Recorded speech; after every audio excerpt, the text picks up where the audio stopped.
Ennius was born in 239 BC and died in 169 BC.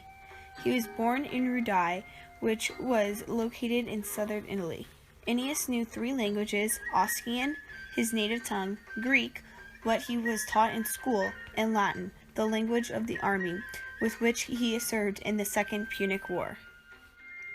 Ennius was an epic poet and was also known for his tragic writing.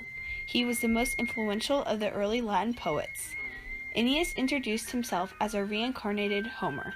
His works were composed in datalic hexameter, the meter of Homer. Only 600 lines are still around in the epic of Roman history, called the Annales. He wrote the epic, which was a narrative poem telling the story of Rome from the wanderings of Aeneas to the poet's own day. This was a national epic until it was eclipsed by Virgil's Aeneid. It is said that Ennius introduced the double spacing of long consonants and the invention of Latin shorthand. He was a man of wide interests and was conversant with the intellectual and literary movements of the Hellenistic world.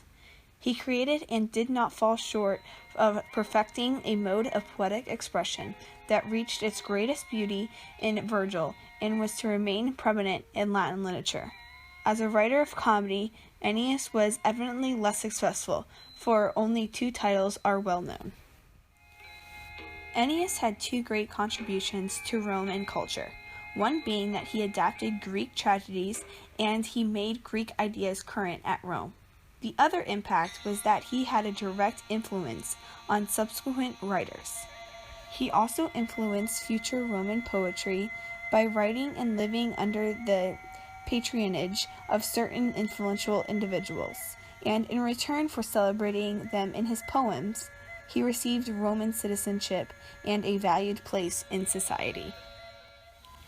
Ennius's work impacted Cicero, who admired his work throughout the Republican period.